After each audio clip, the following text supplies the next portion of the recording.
दोस्तों बिहार के किसानों के लिए अभी अभी एक बड़ी खुशखबरी निकल कर आ रही है, क्योंकि कृषि विभाग बिहार के द्वारा कृषि इनपुट योजना का ऑनलाइन आवेदन शुरू कर दिया गया है। अभी टोटल 12 जिलों का लिस्ट जारी किया गया है। यदि आप इनमें से किसी भी जिले से आते हैं तो अपना ऑनलाइन आवेदन कर सकते हैं। तो इस वीडियो में हम सभी कुछ डिटेल्स में जानेंगे, तो चलिए वीडियो को स्टार्ट करते हैं। तो दोस्तों इसके लिए हम कृषि विभाग द्वारा ऑफिशियल जो नोटिफिकेशन इसके बारे में जारी किया गया है उसको देखते हैं। तो इसके लिए चलिए हम अपने लैपटॉप स्क्रीन पर चलते हैं। अब यहाँ पर आप देख सकते हैं कि ये एग्रीकल्चर डिपार्टमेंट बिहार का ऑफिशियल एक्स हैंडल है, जिसमें नीचे यहाँ पर स्क्रॉल करेंगे तो कल का ये अपडेट जारी किया गया है, जिसमें बताया गया है कि कृषि इनपुट अनुदान योजना 2025 के लिए ऑनलाइन आवेदन शुरू हो चुका है। माह अक्टूबर 2025 में हुई अतिवृष्टि से आई बाढ़ एवं मोन्था तूफान के कारण प्रतिवेदित 12 जिलों के 39 प्रखंडों के 397 पंचायतों में क्षतिग्रस्त फसलों के लिए कृषि इनपुट अनुदान योजना का लाभ किसानों के बैंक खाते में भेजा जाएगा। उसके बाद इस अपडेट में आगे बताया गया है कि इन पंचायतों के वैसे किसान जिनकी फसल का 33% से अधिक नुकसान हुआ है वे ऑनलाइन आवेदन कर कृषि इनपुट योजना का लाभ ले सकते हैं। उसके बाद वर्षापात, बाढ़ या आंधी तूफान के कारण हुई क्षति के लिए निम्नलिखित दर कृषि इनपुट अनुदान देय होगा। वर्षाश्रित यानी कि असिंचित फसल क्षेत्र के लिए 8500 रुपये प्रति हेक्टेयर, सिंचित क्षेत्र के लिए 17,000 रुपये प्रति हेक्टेयर। उसके बाद शाश्वत या बहुवर्षीय फसल के लिए 22,500 रुपये प्रति हेक्टेयर। उसके बाद यहाँ पर बताया गया है यह अनुदान अधिकतम 2 हेक्टेयर के लिए ही देय होगा। किसान को इस योजना के अंतर्गत असिंचित क्षेत्र के लिए न्यूनतम 1,000 रुपये, सिंचित क्षेत्र के लिए न्यूनतम 2,000 रुपये एवं शाश्वत या बहुवर्षीय फसल यानी कि गन्ना सहित के लिए न्यूनतम 2,500 रुपये अनुदान देय होगा। उसके बाद यहाँ पर आगे बताया गया है कि कृषि इनपुट अनुदान सभी पंजीकृत रैयत एवं गैर रैयत किसान को देय है। अक्टूबर 2025 में हुई अतिवृष्टि से आई बाढ़ एवं मोन्था तूफान से प्रभावित जिले, प्रखंड एवं पंचायत के रैयत एवं गैर रैयत किसान भाई बहन इस योजना का लाभ लेने हेतु ऑनलाइन आवेदन कर सकते हैं। उसके बाद बताया गया है यह योजना सिर्फ किसान या किसान परिवार के लिए मान्य है। किसान परिवार का अर्थ है पति, पत्नी व अवयस्क बच्चे।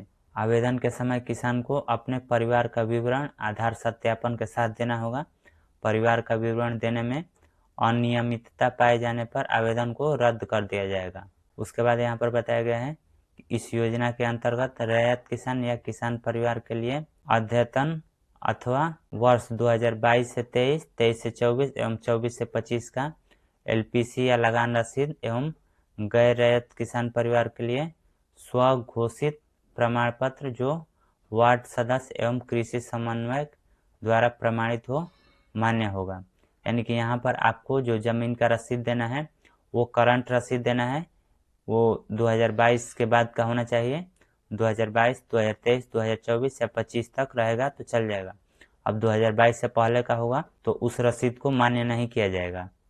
उसके बाद यहाँ पर बताया गया है कि कृषि विभाग बिहार सरकार के वेबसाइट पर दिए गए डीबीटी एग्रीकल्चर लिंक के माध्यम से ऑनलाइन आवेदन किया जा सकता है। उसके बाद यहाँ पर बताया गया है 397 प्रवेदित पंचायतों वाले 39 प्रभावित प्रखंडों से संबंधित 12 जिलों की सूची। तो यहाँ पर जो 12 जिलों का नाम दिया गया है वो इस प्रकार है: बेगूसराय, पूर्वी चंपारण, कैमूर, मधुबनी, किशनगंज, गया, भोजपुर, मधेपुरा, दरभंगा, मुजफ्फरपुर, शिवहर एवं सुपौल। उसके बाद यहाँ पर आवेदन प्राप्त करने की अंतिम तिथि 2 दिसंबर 2025 है। अब यहाँ पर जो ऑनलाइन आवेदन करने का लिंक दिया गया है, चलिए हम उसको ओपन करके देखते हैं यह काम कर रहा है या नहीं। तो इसके लिए हम सबसे पहले वेबसाइट खोलेंगे डीबीटी एग्रीकल्चर बिहार, ये गूगल में सर्च करेंगे। उसके बाद वेबसाइट को हम ओपन करेंगे।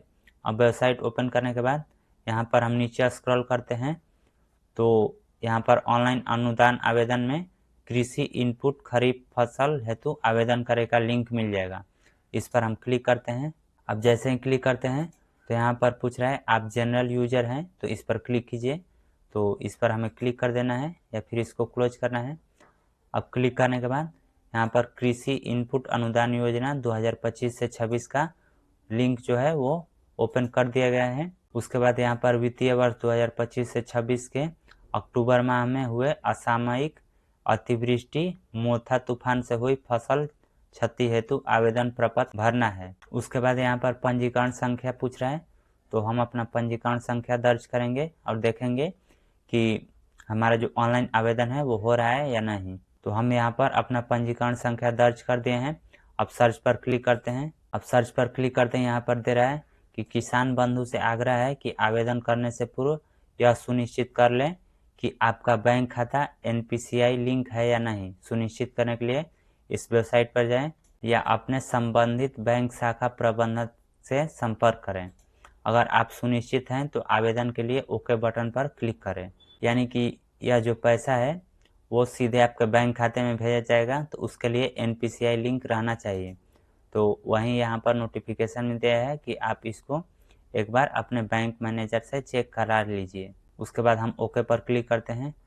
अब जैसे ओके पर क्लिक करते हैं तो यहाँ पर दे रहा है आपका पंजीकरण संख्या गलत या निष्क्रिय है, या आप इस योजना के प्रभावित पंचायत के रहने वाले नहीं हैं, या निष्क्रिय आपके द्वारा फसल अवशेष जलाया गया है। यानी कि हमने जो किसान पंजीकरण संख्या यहाँ पर दर्ज किया है वो जो 12 जिलों का लिस्ट दिया गया है उसमें से नहीं आता है, तो इसलिए यहाँ पर आवेदन नहीं हो रहा है। यदि आप इन 12 जिलों में से किसी एक जिले का रहने वाले हैं तो आपका जो आवेदन है वो हो जाएगा। तो यहाँ पर हम ओके पर क्लिक करते हैं। उसके बाद आवेदन भरने से पहले आवश्यक जानकारी भी यहाँ पर दिया गया है, जिसमें बताया गया है कि किसान परिवार के आवेदक को आवेदन देने के लिए OTP उनके पंजीकृत मोबाइल पर भेजा जाएगा, जो आवेदन के लिए आवश्यक एवं गोपनीय है। उसके बाद यहाँ पर बताया गया है कि आवेदन प्राप्त की तिथि 25 नवंबर 2025 से शुरू है। आवेदन सबमिट होने के बाद यदि आवेदन में कोई त्रुटि हो तो त्रुटि का बदलाव 48 घंटे के अंदर कर लें, अन्यथा आवेदन उसी रूप में 48 घंटे के बाद संबंधित कृषि समन्वयक को जांच हेतु अग्रसारित हो जाएगा और संबंधित त्रुटि में कोई भी बदलाव संभव नहीं होगा। अंतिम तिथि के बाद किसी भी तरह का अपडेट नहीं किया जा सकता है। आवेदन के अंतिम तिथि के बाद 48 घंटे तक का अपडेट मान्य नहीं है। उसके बाद यहाँ पर बताया गया है कि यह योजना अधिकतम 2 हेक्टेयर यानी कि 494 डिसमिल भूमि तक के लिए ही एक किसान परिवार के लिए यह देय है। उसके बाद कृपया आवेदन में किए गए सुधार को पुनः जांच लें एवं एक बार सुधार अपडेट होने के बाद दोबारा संभव नहीं होगा। उसके बाद यहाँ पर बताया गया है कि एक पंजीकरण से आवेदक शाश्वत या बारहमासी फसल, धान, खरीफ फसल, दलहन, खरीफ तिलहन, मक्का, सब्जी, गन्ना एवं अन्य में हुए क्षति का लाभ ले सकते हैं। उसके बाद किसान का प्रकार स्वयं भूधारी होने की स्थिति में भूमि के दस्तावेज के लिए अद्यतन या वर्ष 2024 से 25 का LPC या जमीन का रसीद, वास्तविक खेतीहर के स्थिति में स्वघोषणा प्रमाण पत्र तथा वास्तविक खेतीहर प्लस स्वयं भूधारी के स्थिति में भूमि के दस्तावेज के साथ साथ स्वघोषणा पत्र संलग्न करना अनिवार्य है। यहाँ पर घोषणा पत्र भी दिया गया है, जिसको आप फॉर्म भरने से पहले यहाँ पर इसको भर लेना है और फिर उसके बाद अंतिम में वार्ड सदस्य या मुखिया या सरपंच से यहाँ पर सिग्नेचर करा लेना है और फिर उसके बाद यहाँ पर कृषि समन्वय का हस्ताक्षर भी करा लेना है। उसके बाद यहाँ पर किसान का हस्ताक्षर यानी कि अपना हस्ताक्षर कर लेना है और फिर उसके बाद इसको फॉर्म भरते समय अपलोड करना है।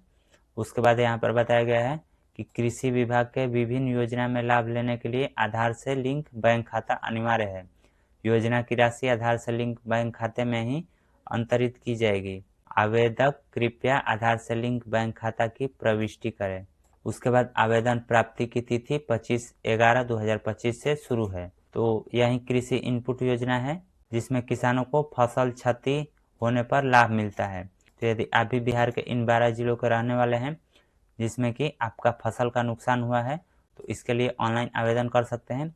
यहाँ पर जब आप पंजीकरण संख्या डालकर सर्च करेंगे तो आपका डिटेल्स ऑटोमेटिक खुल जाएगा, जिसमें आपको अपना कुछ विवरण दर्ज करना है और फॉर्म को सबमिट कर देना है। यदि इससे रिलेटेड कोई क्वेश्चन पूछना है या कोई सुझाव देना है तो आप कमेंट कर सकते हैं। यदि वीडियो पसंद आई हो तो इसे शेयर भी ज़रूर करें और ऐसे ही और भी वीडियो देखने के लिए इस चैनल को सब्सक्राइब कीजिए।